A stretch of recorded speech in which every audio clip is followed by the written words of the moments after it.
Welcome to Basic Brewing Radio for Thursday, March 14th, 2013, Pi Day. I'm James Spencer. Here at Basic Brewing Radio, we're all about home brewing. This week, Andy Coates, brewer for West Mountain Brewing Company in Fayetteville, Arkansas, talks about his current gig and gives us a sneak peek into something exciting in his near future. If you're new to home brewing and would like to get into the hobby for the first time, check out our website, basicbrewing.com, where you can find archives of our audio and video podcasts and our DVDs to walk you through basic and more advanced brewing techniques. You can follow me on Twitter. My username is Basic Brewing, all one word. You can find me on Facebook at facebook.com/basicbrewing.james.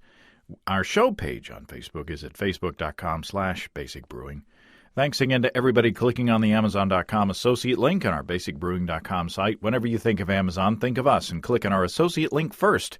It won't cost you any extra, and you'll be helping us to bring you this show, so we greatly appreciate your support there. When you think of Amazon, go to Amazon first, go to us first. Click on our link, and then that will take you to Amazon. Whatever you buy, we'll get a piece of. We also have associate links for Brew Your Own Magazine and the American Home Brewers Association on our site, too. Our Basic Brewing iPhone app is on iTunes, and our Android app is on Amazon.com. We're on the BlackBerry podcast directory, and we're on the Stitcher app as well. Check out our Brewer's Logbook at basicbrewingshop.com. In the front of the book is a calendar that you can use to track your fermentation and plan your brews. And the good thing about the calendar is that it's blank, so you have a full year of calendar pages no matter when you start your brewing year, and there is room for 50 batches of brew in the back of the book. Something new has been added to our basicbrewing.com website, a support page, because I've actually had listeners ask me recently how they can support the podcast other than just buying our stuff or using our associate links. So I've put up a PayPal subscription link, and I'm also borrowing the idea from the craft beer radio guys. So give them some love as well. We've got some big ideas of moving into new areas, and I don't want to say more about that right now. So if you want to chip in to help us maintain and grow our coverage, check out the link at basicbrewing.com/support. This is a new thing for us. So we are not a nonprofit, so you can't take it off your taxes, but you can consider yourself adding good karma points when you use that link. Got a lot of good feedback following the episode with Zot O'Connor and his experiments with playing with specialty grains to doctor a beer post-fermentation. And I've got time to read some of them. This one comes from Eric in Cambridge, Massachusetts. Eric says, I'm excited to know that other people are experimenting with specialty grains to see how they impact beer flavor. I thought you might be interested in a method I use for developing new recipes and comparing several different grain bills. I essentially do a mini steep for each grain bill I'm considering. For example, with or without a particular crystal malt or two different types of roasted malts, etc. I steep the grains just as Zot does, but I do the steep in a French press, and I only steep for 10 minutes. In my experience, 10 minutes is long enough to give an accurate representation of the flavor of the finished beer. I usually sample the green tea at room temperature, which accentuates the flavors and makes differences more apparent than at colder temperatures.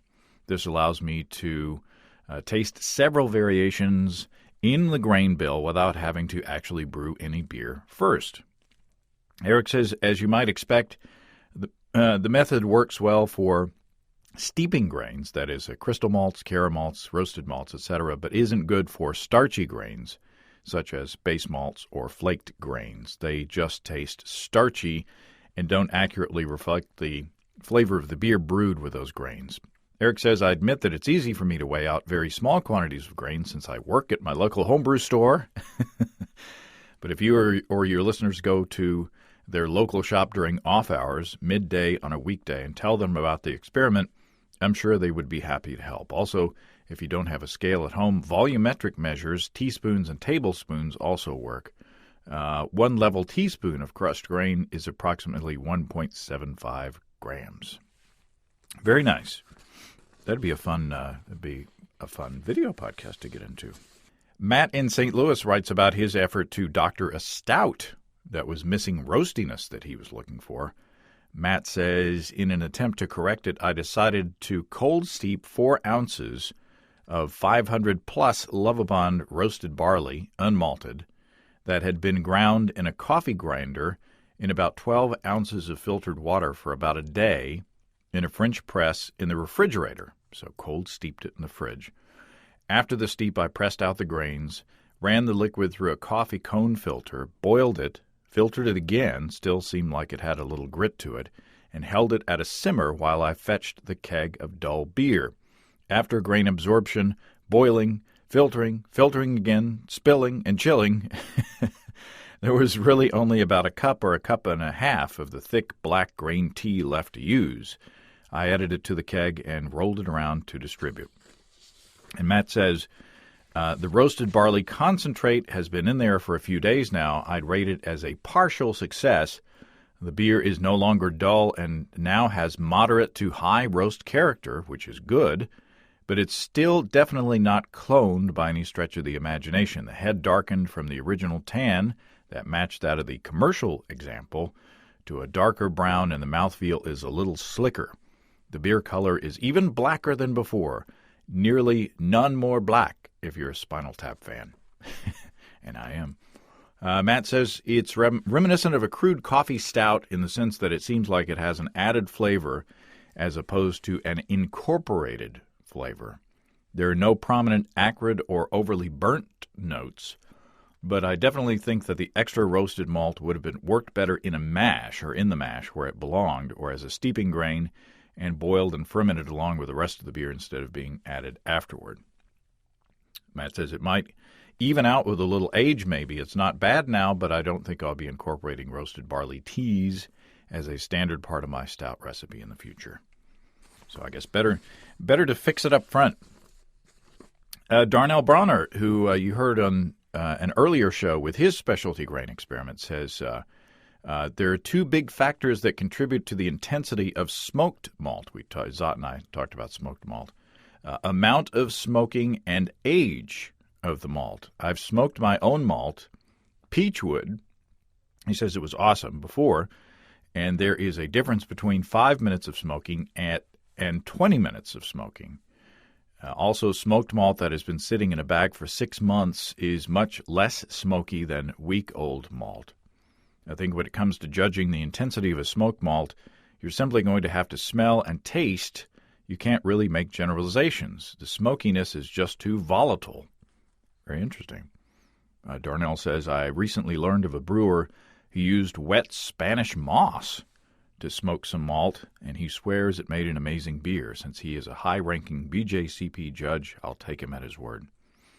Very cool. So, yet another reason to use fresh ingredients. A fresh smoked malt is smokier than that's been around a while. Finally, there's this from James, and I don't know where James is from. You've likely been asked this before. I was thinking about buying a 30-pack of Pabst Blue Ribbon cans.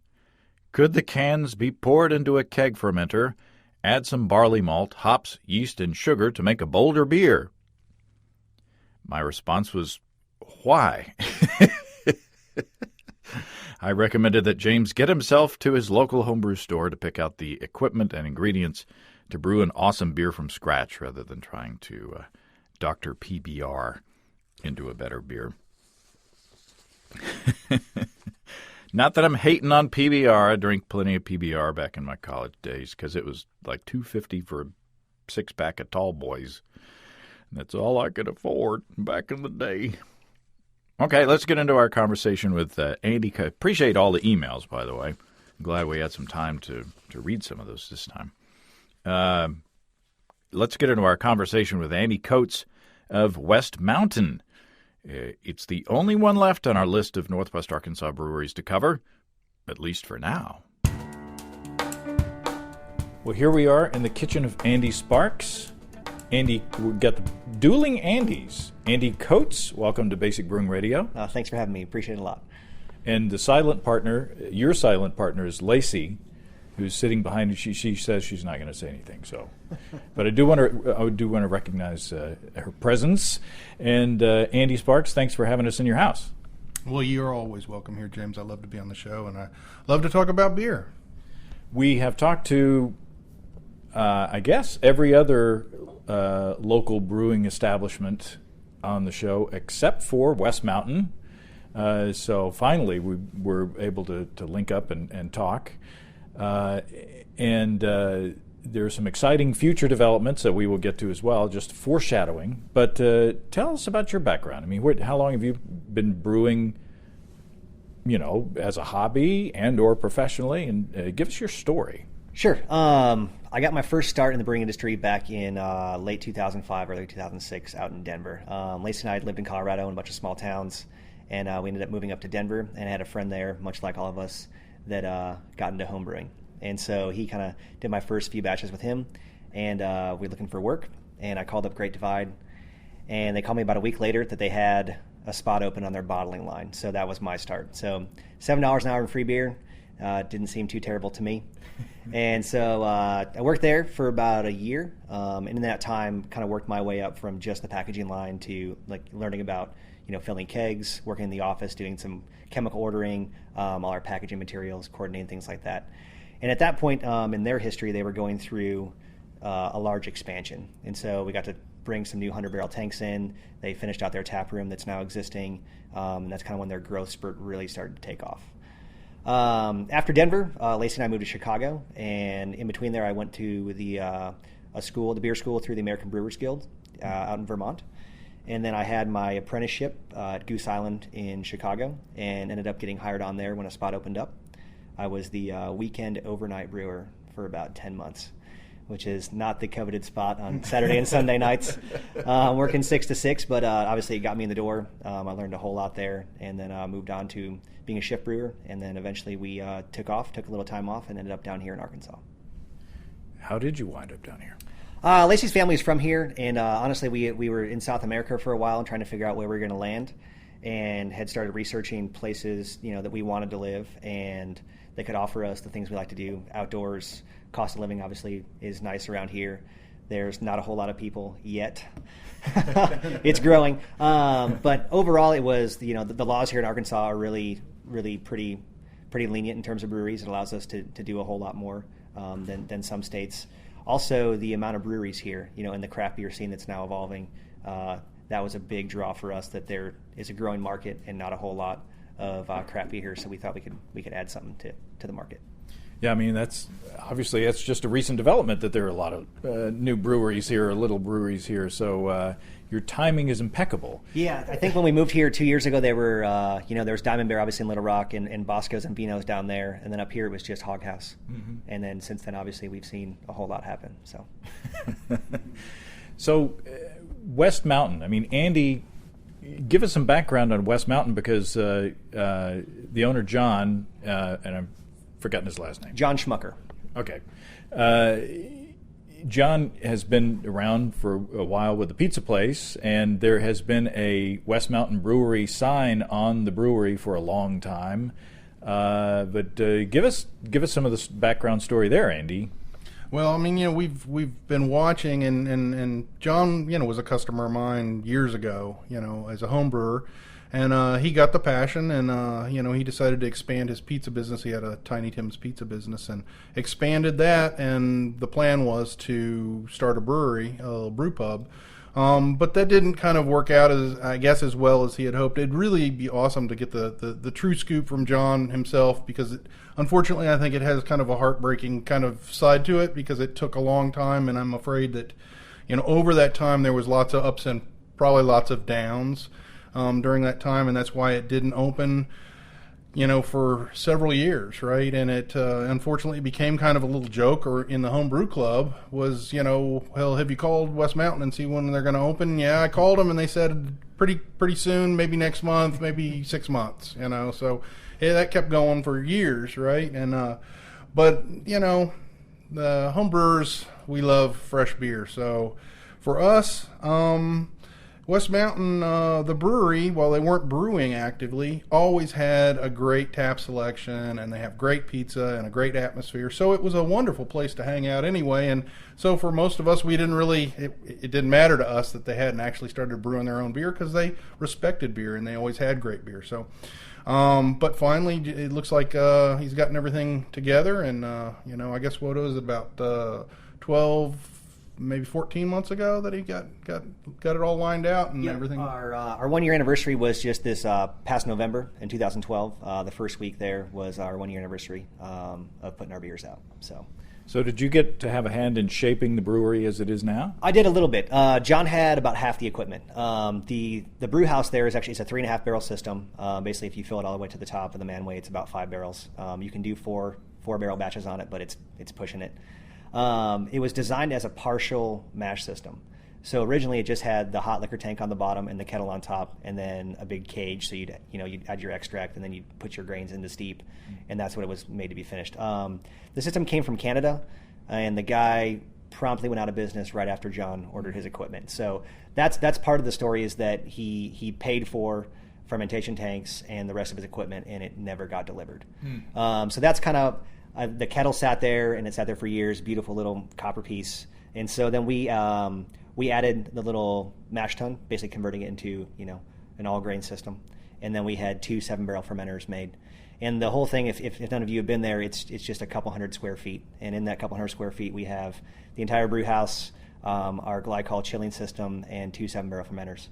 And so it's a tight but nice little space. It could fit into a dorm room. This system. It could. It really is. It's smaller than most people's bedrooms, for sure. But it cranks out some really good beers. Well, thank you very much. So what's the relationship? Does he just let you have the reins, or does he have input into the beers? Or? Oh, most definitely. The nice thing about John is, as Andy mentioned before, that John's always appreciated good beer and has always carried good beer. So that obviously helped the transition to add our own house beers. Right now we have 14 taps. We usually have at least 4 of our own house beers on. We've had as many as 8, with a few variations on one-off kegs. There's always a good selection. So honestly, more or less, John is a very laid-back guy, much like I am myself. And so we kind of talk about it the day before. Hey, what do you want to see? We have a few beers that have been very, very popular, and obviously with only having 2 fermentation tanks, we've had to pretty much make those recipes over and over and over, which is not a bad thing by any means. But it kind of limits our ability to play around. John's great about letting me, if I have an idea, that we go with it. And if he wants to see something, we make a recipe and try it out. And the nice thing about being so small is that we can do some variable recipes and kind of tweak things and get feedback from our customers. We have a pretty regular crowd that's there nearly every day during happy hour, especially on the weekends and things like that. So we like to listen to other people. We don't take ourselves too seriously with the beer, especially. It's at the end of the day, it's just beer, which is nice. So it gives us a bit of leeway for sure. Yeah, Andy and I had approached when West Mountain Beers first started going on tap there. We approached John and said, we do this podcast, and you want to come on and talk about this. And he said, well, I don't want to talk yet because I'm afraid that if I publicize too much, I'm going to run out of beer. That is a problem we have. I guess our IPA is our number one seller, and we're making 7-barrel batches, which is 13 to 14 kegs at the end of the day, and we're averaging almost a keg a day. Mm-hmm. So by the time a batch is finished in the fermenter, we're ready for the next one. So you were talking. I had the IPA over at West Mountain before we came over here, and it's very tasty. Talk about your recipe. Talk about your hopping schedule. Sure. I take things a little bit differently. I do some fairly simple hop additions instead of doing additions all throughout the brewing process. I tend to, I do a 60-minute, obviously, and then towards the end, I do a pretty substantial whirlpool addition. I guess my overall brewing philosophy is trying to keep it simple. Obviously, that can get out of hand. I've done some stouts with 5 or 6 different specialty malts, and who knows if you can actually tell. But with the IPA, it's really I use 4 different hops, and basically a nice big dry hop, about 1 pound per barrel, and that really seems to. It's more of a mellow IPA. I feel personally there's a lot of beers these days that are too big, too hopped. It's kind of an arms race for hops, which I obviously appreciate super hoppy beers, but at the end of the day, if I'm going to have a couple IPAs, I want them to be fairly easy to drink. So Andy Sparks, he said too big and too hopped. I don't believe that's possible. I mean, I guess it could be so big that it can't ever attenuate out, right? So it's like, so I guess there is a too big and maybe too hoppy. No, there was that one guy that came up to us at the at NHC and or GABF, yeah. And had this what he described as battery acid, and it was like a 250 IBU calculated beer. I said, well, they call them alpha acids for a reason, probably. You put enough in there, it probably will taste like battery acid. So. Yeah, that's great. So, but you have done some double IPAs, which I've had and are very good. Thank you. And would kind of be more in line with Andy's tastes. But is there a strategy?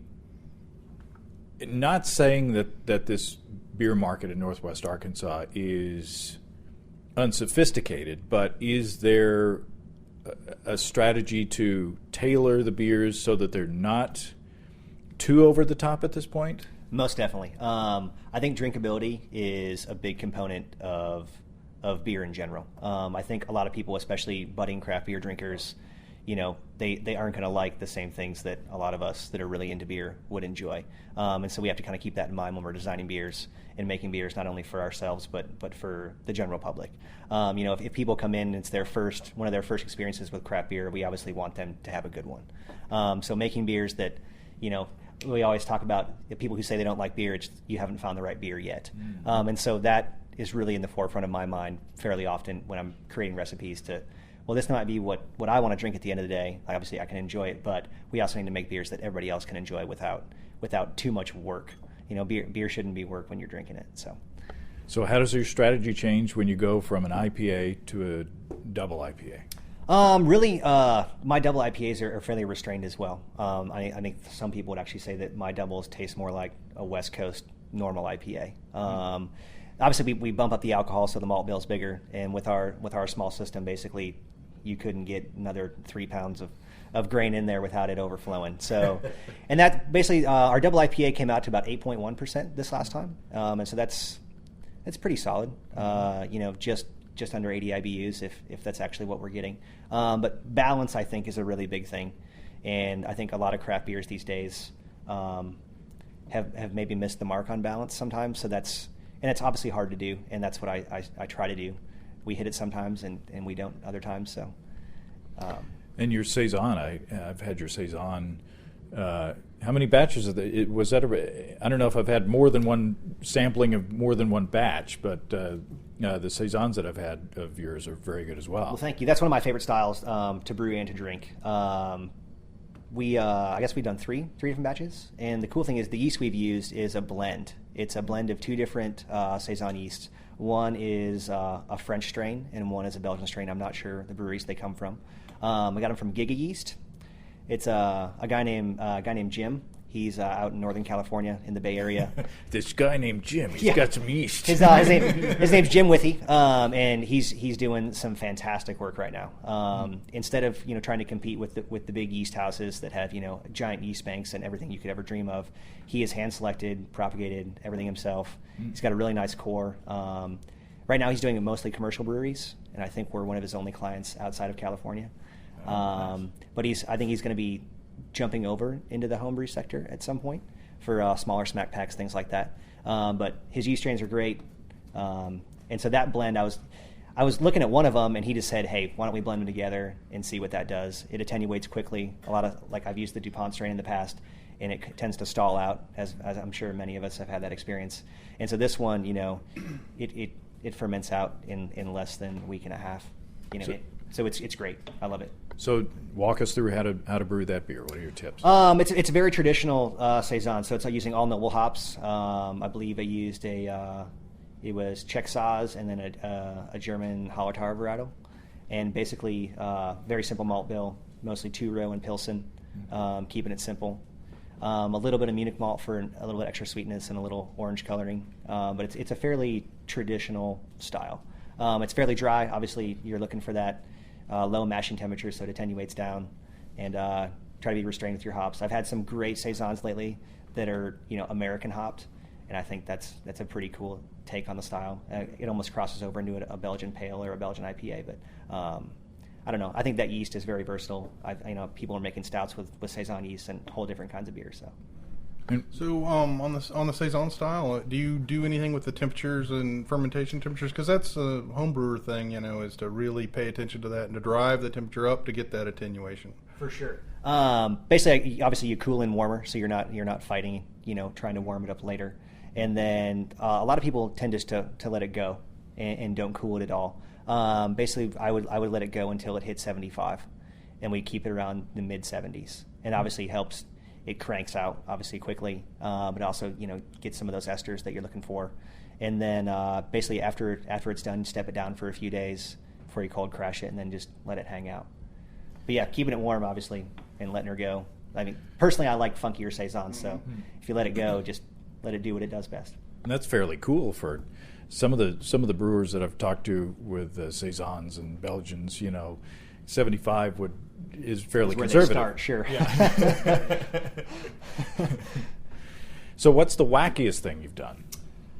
Here at West Mountain, honestly, we haven't done too much that's really off the beaten path. We've done a few mole beers. Basically, we do a chocolate stout that we age with raw cocoa nibs and vanilla beans. And then we've done some variations on that, a few one-off kegs where we take, some more vanilla, some cinnamon sticks, and dried ancho chilies, and allow those to sit in there for a few days so you get that smoky heat on the back of your throat, but also the cinnamon comes through and it really balances out that kind of dry, dusty, dark chocolate flavors. And that's been really popular. Whenever we do that keg goes within 3 or 4 days, and we should honestly just do a full batch of it, and we probably will here in the near future. It's delicious. I've had it several times. Yeah, I've had that as well. I was thinking there was a chocolate beer, but yeah, that was a tasty one too. I haven't had one of yours that I didn't like, so there. So you've got something up your sleeve that I didn't know about until we sat down at the table at West Mountain earlier. Can you give us kind of a preview of what you've got going on? Sure. My wife Lacey and I, and we have another partner who's going to be doing our sales and marketing. We're actually working on our own startup. So we're planning on doing a production brewery here in Northwest Arkansas. We just purchased a 15-barrel system, which is actually on a truck as we speak, heading this direction. It'll be here next week, and then we're making our order for our fermentation tanks and bright tanks probably by Wednesday. So we're looking to open up late summer, early fall of 2013. Where? We don't have a building yet. That is the million-dollar question, is where we're going to end up. So obviously there are some great locations here in Fayetteville. We've checked out a few in Benton County as well. They're still formulating their laws and trying to get everything together up there. So we haven't really set our eyes on a place yet. So going to put it in storage for a few weeks for sure. Have you settled on a name? Yeah, we're going to be calling ourselves Ozark Beer Company. Oh. We wanted to communicate, obviously, a regional feel, and obviously the Hog House, which is now named Hog House, started up as the Ozark Brewing Company. So we figured that a fair number of people who live in this area now have migrated here in the past, 5 to 10 years, and might not really remember that. But we also, like I said, wanted to communicate the local aspect of where we were and, the pride we have for this region and what we like about it.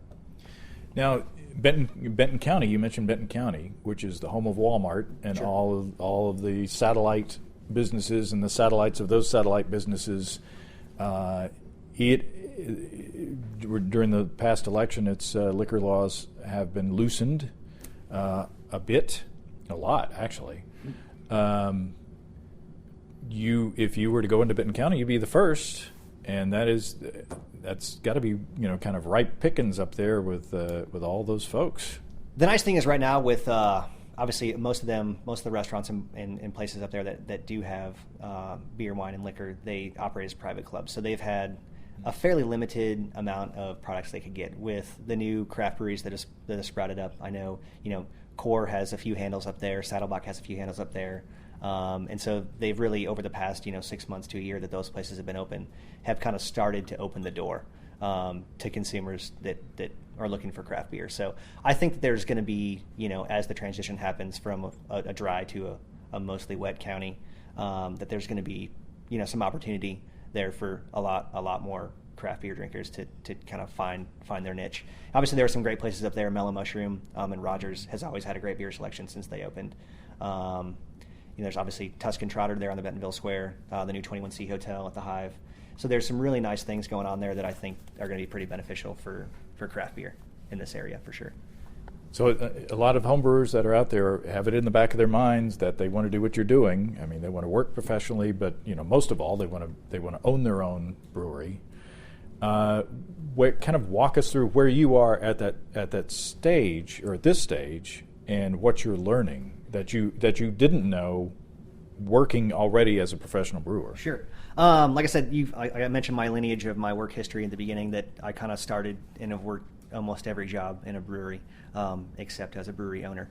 And then you'll stop working in the brewery. Exactly right. So throughout this whole process, obviously, writing a business plan was a first for me. Obviously, doing all the industry research that we did do, and then working more with equipment manufacturers and things like that is it's been educational for me, obviously. I think we spent about a year and a half or so, year and a half, doing our fundraising with private investors. And so that was a fairly arduous process. So if there's anyone out there that's doing that right now, I'd say just keep asking, and people will say yes eventually. But then the regulations, there's all those hurdles to jump over as well. Sure. And that's it's actually improved a lot. I know a lot of people probably understand that the TTB is overwhelmed right now with applications with all the breweries that have been opening. We're above 2,500 now on our way to 3,000 fairly quickly. And so I know that they're understaffed. They've consolidated a lot of their applications to completely electronic, which I know has improved the process. I know there were some folks that I know opening up a year or two ago that were waiting 5 to 6 to 7 months for their brewer's notice. And now I think it's averaging around 3 months, which that's completely doable. So, that kind of puts us on our timeline for late summer, early fall. Obviously we need our building first, but all those things should fall into place.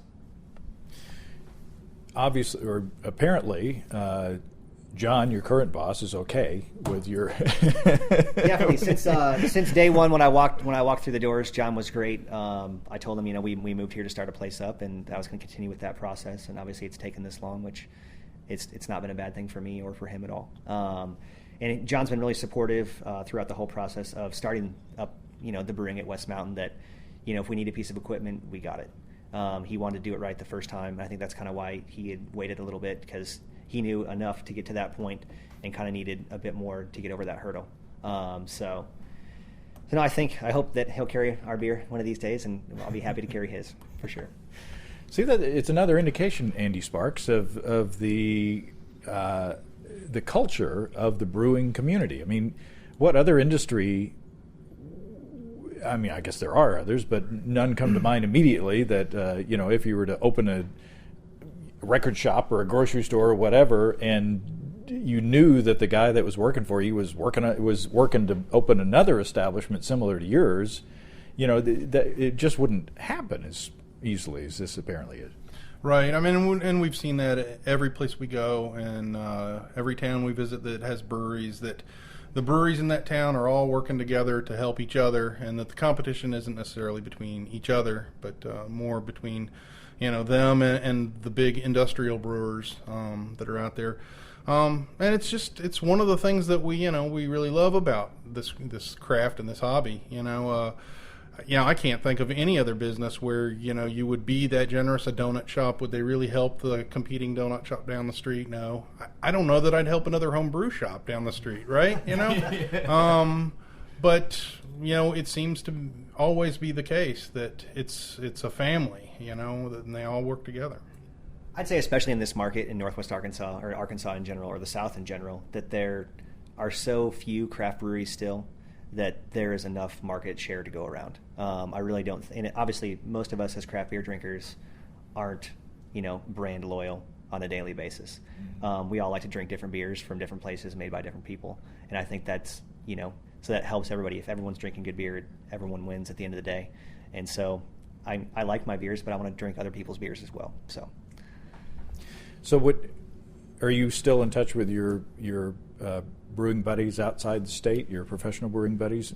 What are they saying about Northwest Arkansas? Is there any are we making ripples out that way yet? I think a lot of people are really surprised, when we tell them about the crappier scene here and just the lack of breweries overall and the growth that we're all seeing. I think everyone's really surprised. We have some friends, a couple guys from Goose Island actually. One is Phil Wymore, Perennial Artisan Ales in St. Louis.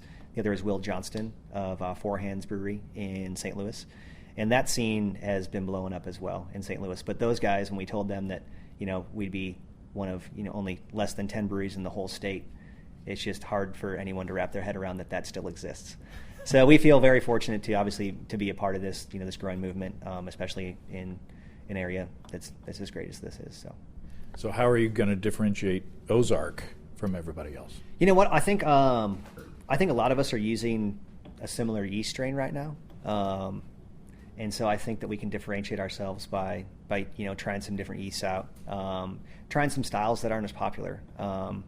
We haven't done any test batching or anything like that, but there are some styles I think that are pretty accessible, really easy drinking, that don't get that much attention. I think everyone makes a pale ale, an IPA, a brown, a stout, and maybe a Belgian every now and then, or a winter seasonal, something like that. So I think we're going to do, we will do some weird fun stuff and some barrels and things like that, but I think we're going to concentrate, like I said before, on drinkability and some more session beers and just getting some different yeast strains going that just differentiates a little bit, but not nothing too scary.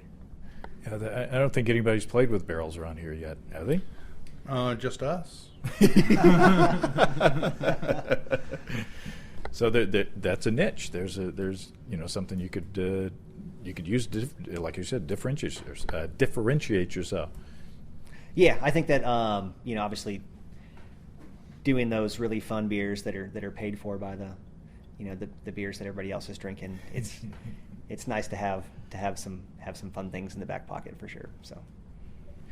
So what do you think, Andy? I mean, we've got. I've learned of a new brewery coming online, and then we've got one more brewery coming online. Right, Apple Blossom. They should be opening up this summer as well. So, how many does that make? 7, 8? 8. We had one a couple years ago, the brew pub that has been around for years, and then within about 12 months, we had 6 open, and now we'll have 2 more.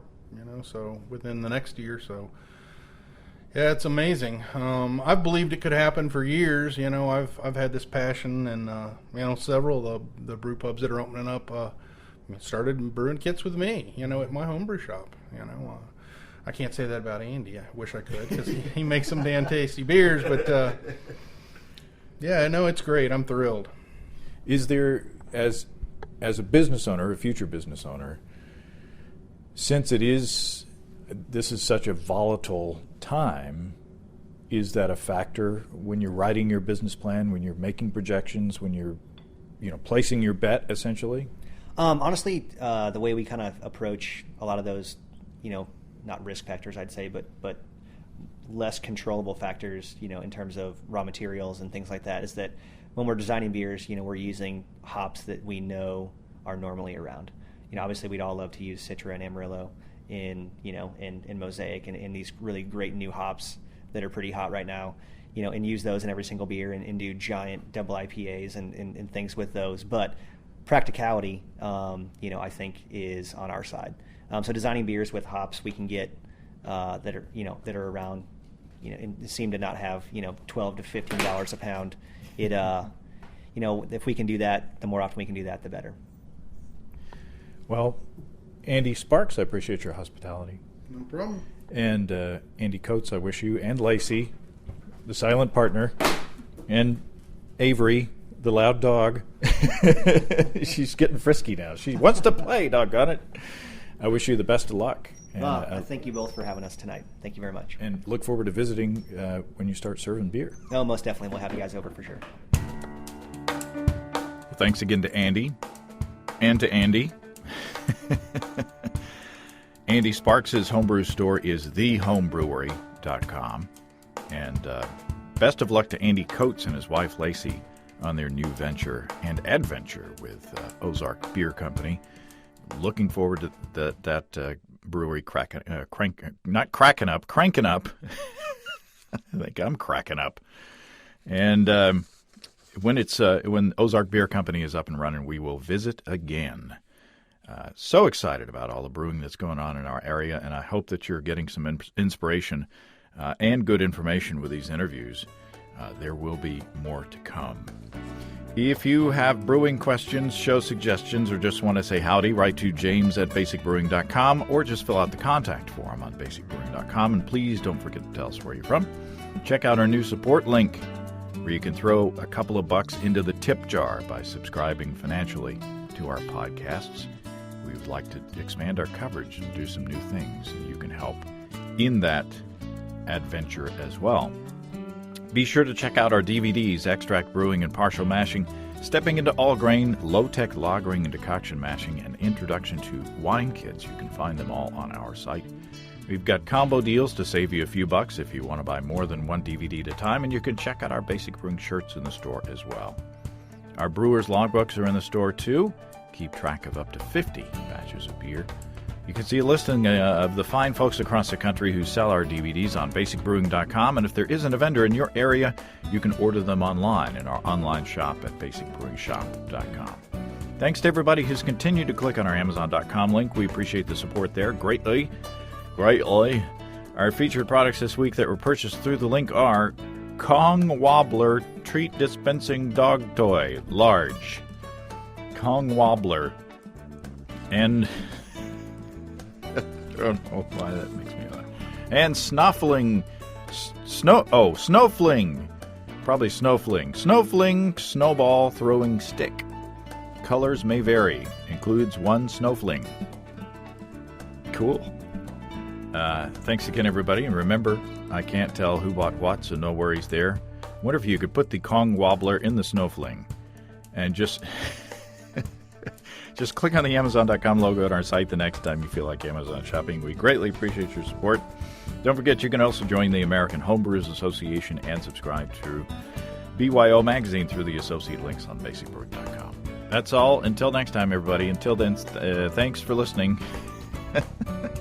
I'm James Spencer. Production help for Basic Brewing Radio and our website is provided by Kelly Dotson. Basic Brewing Radio is a production of Active Voicing. We'll talk to you next time, everybody. So long.